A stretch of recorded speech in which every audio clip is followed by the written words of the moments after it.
get straight down to business. Our top focus today is going to be on the future of cryptos, even as an asset class. Its basic foundation always has been how it is borderless, how it is free of government control. This libertarian movement, if you want to call it that, talks about the free world, talks about decentralization.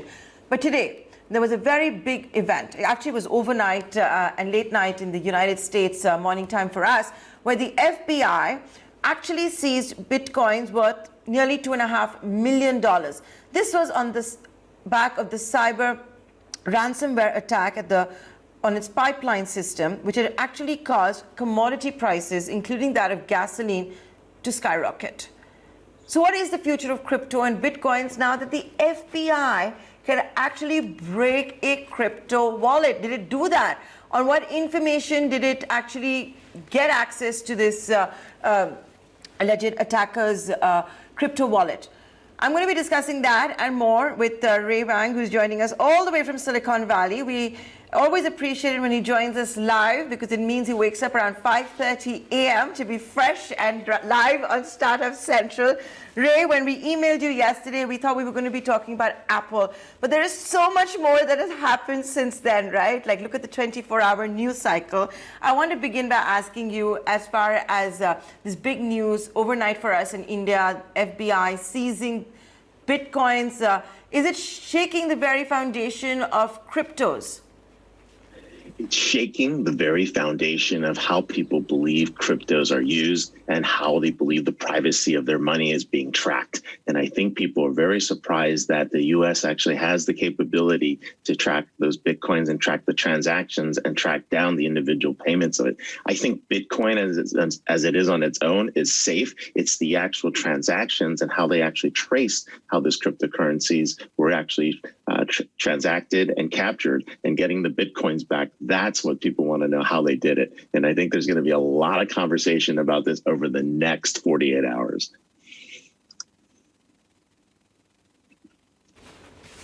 In fact, Ray, if you look at the prices, 8 of the top 10 digital cryptos have actually gone down in value by 9 to 15%. The last time I checked, the Bitcoin was down by about 8%.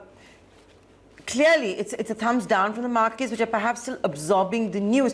Now, a lot of the websites are raising this entire narrative that how did FBI even get access to the data? Was it a wallet, or was it somebody who put it on the exchange? Is that even relevant? It is relevant because what they're trying to understand was the tracing through the exchanges and they actually tracked it and the exchanges gave up the information, or whether it's something that's fundamental to the Bitcoin itself. I don't think it was fundamental to the Bitcoin. We actually think that he did something with the exchanges, but I think it's going to start. I think that conversation is going to start showing up in a few hours as to how it was done or how it's speculated as to how it was done.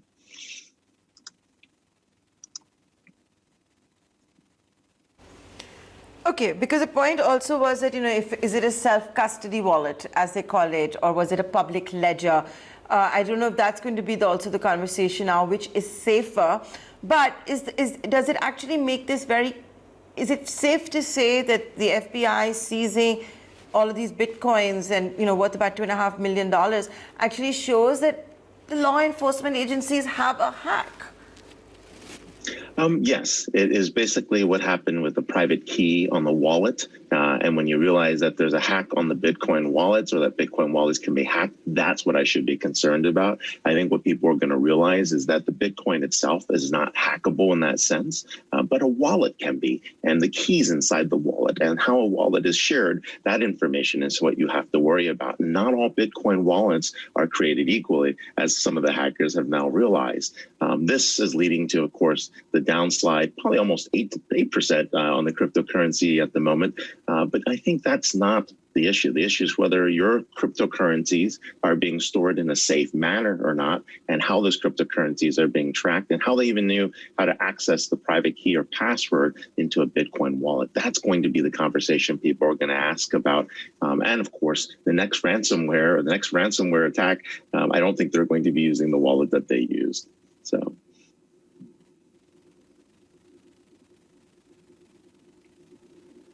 Is that, and suddenly crypto became such a global sensation was because, a couple of months back, we were talking about how it's turning out to be the best return on investment. But now it's given up about 50% of its value since that peak of $65,000 that we've seen. It traded below $33,000 briefly earlier today. But what's interesting is it's now lagging the gains you would have seen on the more traditional asset classes. I'm talking about metals, for example. Isn't that also going to be up for debate now? Or is it just accept the volatility that you will see? It's not for the faint-hearted. This is acceptable volatility, especially for where we are. We've seen Bitcoins rise and fall over the last 10 years. They've definitely had a lot more volatility than this. I don't think this is going to take Bitcoin out of the conversation in the long run. But I think there is an element, the criminal element of Bitcoin that has to be addressed. And if you do want cryptocurrencies to work, you also want to make sure that the criminal elements are not using this as a transaction or value exchange mechanism. That's probably the more interesting point of view, to thinking about what governments can do, especially when they've been ransomed or they've been forced to actually look at the trade routes of illicit goods or arms or shipments that are human trafficking. I think that's going to be one of the things that people are going to want to know, that there's some level of protections in cryptocurrencies, especially what we're seeing with Bitcoin. I think Bitcoin still has a long run ahead of it. I'm probably more of a Bitcoin bull.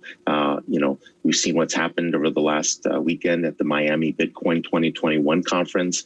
You could see a lot of the excitement, a lot of the new business models, the ability to connect people that have been unbanked. It's all they have a connection to the internet. So there's a lot more good than bad with cryptocurrencies, but you have to address the criminal elements if you want the cryptocurrency to be much more widely accepted.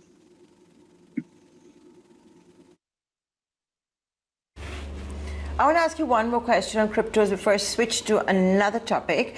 And that has to do with a little bit of what you spoke about, how there seems to be still an upside that's left for the Bitcoin. It's going to perhaps come back. And I'm playing devil's advocate here. Those in the pro-crypto lobby who believe it's only a matter of time, it's the future, it's going to be based, it's what the Web 3.0 is going to be based on, all of that. I'm making an argument as well, saying that, the FBI must also disclose how it got access to this information. I don't know if the FBI needs to disclose to anybody. That's something I would like to ask you. And the second part, of course, being that doesn't it also bolster the fact that, yes, there is some good, because if it's going to be used for terrorism, if it's going to be used, for attacking pipelines, etc., it's good to have a law enforcement agency to keep the bad elements in check. It definitely is. I think the DOJ's Digital Extortion Task Force did a great job.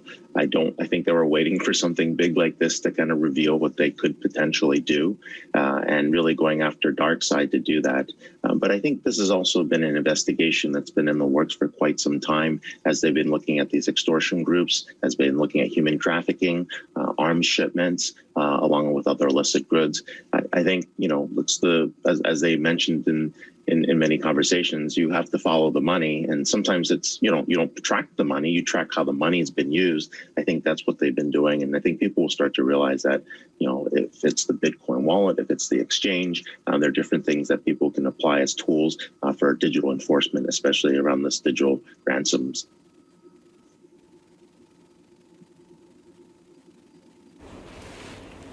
Okay. I want to now switch to the next topic. I told you what a news cycle it's turning out to be, all while you were probably sleeping, Ray. We saw a massive outage of global websites, from the UK government to several media outlets, to Amazon Web Services, eBay, all of that, Fastly, for example, as well. That's a concerted global ransomware attack, I would imagine. It was. We actually saw that massive website, especially given Fastly's attempt at fixing what was going on. There were some massive internet outages, and I think if you realize what had actually happened, people wonder if this was related to the DOJ's actions. We wonder if these two stories are related. I think people are going to wonder what's going on, but I think these were separate issues that were going on. And if you saw the targeting of what happened to gov.uk or Amazon and Target, I mean, these were all related to Fastly, as opposed to as one would want to consume. This is related to the cryptocurrency recovery. So I think this is very different, but I think this is a reminder of how vulnerable critical infrastructure is and why it's so important for it to be secured, and why it's important that everyone takes the cybersecurity issue very seriously, especially when we're all vulnerable to that connectivity.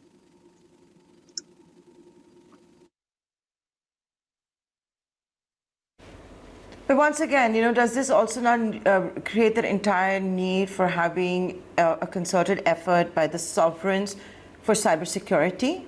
I know they're coming together as far as taxing the big tech go, but this also needs to be on the agenda. I think in general this does, right? I mean, Fastly, for those who don't know what it is a content delivery network. It basically serves up items. When you can't get the content or that's been slowed down, you basically stop all the pages on the internet. And I think this is really why internet outages have been occurred.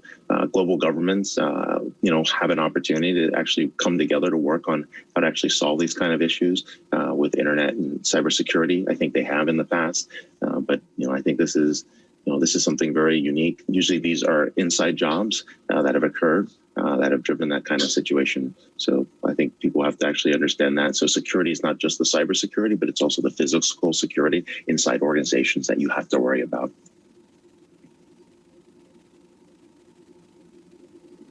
Ray, my final question, because we're talking about security, something else that we saw for the first time ever. It reminded me of an old movie, and maybe a lot of my viewers have not seen it, but I absolutely loved it, called The Sting. I felt I was reading about The Sting today. I'm talking about the massive global sting operation by FBI and, with other countries like Australia. They came out with an encrypted software where criminals were chatting for days on end about criminal activities, from drug trafficking to human trafficking to planning bomb blasts and all of that. And you've seen global arrests that have taken place. A concerted effort by law enforcement agencies around the world, a coordinated attack led by the FBI. It sounded like a page thriller, like a Frederick Forsyth novel or something, but this is the future? This is the future, but I'm glad the governments are on top of it. I don't know who is Paul Newman, Robert Redford, or Robert Shaw. You'll have to decide. But what a great movie, The Sting.